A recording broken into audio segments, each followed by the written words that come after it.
Russell Westbrook attended Taylor Swift's 4th concert at the Staples Center 2 nights ago and posted the following video on IG with the caption, "Swift was rocking last night." Stephen A., were you surprised he was at the concert?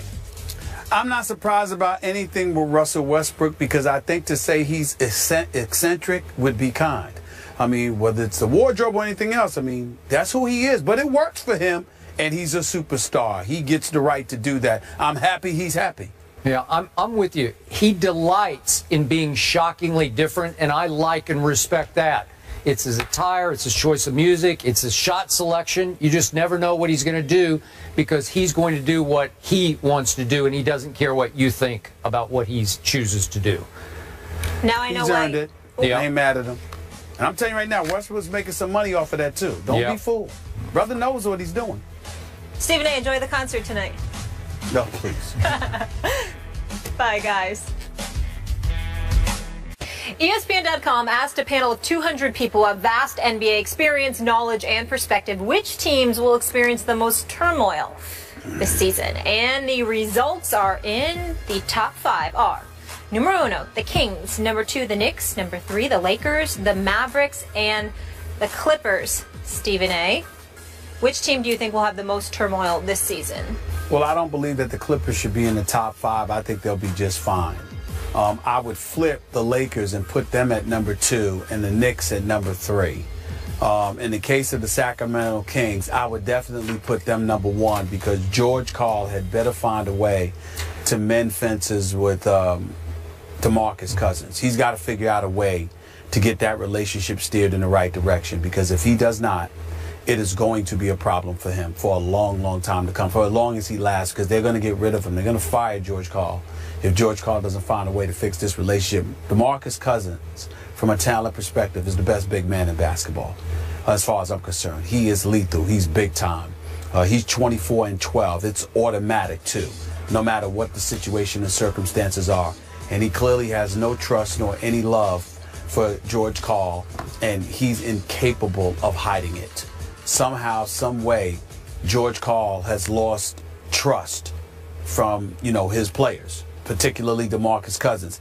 And his MO was being able to work with players and to cultivate relationships. Now, obviously, he's somebody that is an exceptional coach. The man knows the game of basketball, X and O's wise, knowing how to utilize guys, put him in the best position to succeed. George Karl is one of the best in the business. But particularly in this day and age with these guaranteed contracts, with the exorbitant amount of dollars that are being thrown out there, when there's a problem, the players are not the ones that are going to go someplace in most instances. It is going to be the coach. So somehow, some way, George Karl has got to fix that. I would say that the Lakers are a close second because Kobe Bryant is the Black Mamba. Kobe Bryant is a 5-time champion. Kobe Bryant, in all possibility, this could potentially be his swan song. Even though I'm hearing stuff about him in New York, I'll believe it when I see it. But in the end, what it comes down to is this, Skip Bayless. Kobe Bryant's going to be back. He's going to want to go out with a bang. He's going to be looking to shoot the ball. He's going to look for guys to step up and produce. And the personalities that they now have on this team, the Louis Williams, the Roy Hibberts, the Brandon Basses of the world, these are not punks. They are not going to back down to Kobe Bryant. And as a result, even though I don't anticipate that there would be problems, there very well could be, because those guys are not going to take any stuff from anybody, including a 5-time champion who's the face of the franchise. They don't care. And so because of that, you never know the potential for friction that exists there. I would say Sacramento first, Lakers a close second, the Knicks third because they're just dysfunctional by nature. And that's all I'm going to say about the New York Knicks today because I'm in Los Angeles and I really, really don't want to depress myself. Speaking of Los Angeles, I cannot tell you how much I disagree with your assessment of the Clippers. You said they wouldn't even be in your top 5, right? They'd be down the list. Yeah. I got them at 1. Number 1 on my list would be the Los Angeles Clippers, coached by one Doc Rivers, for whom I have immense respect. I think Doc is going to be in for a long, hard basketball season that will test him to the max. test him until even he might feel like he's about to break.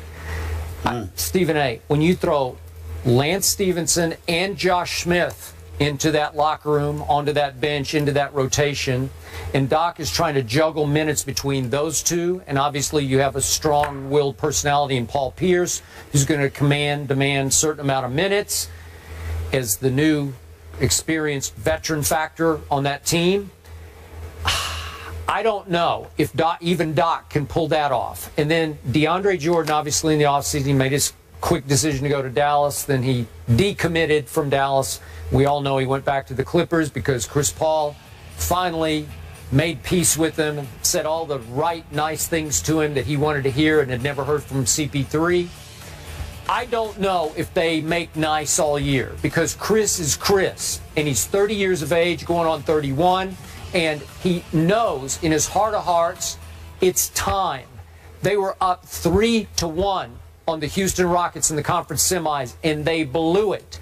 And again, I have to heap a lot of that responsibility on Chris Paul, even though his numbers in that series still looked CP3-ish. They were still good on paper. I thought, in principle, on the court, he wasn't the leader they needed him to be at that point. I expect him to have a big year. But I expect this team to suffer a little bit of the residue of blowing a 3-1 lead.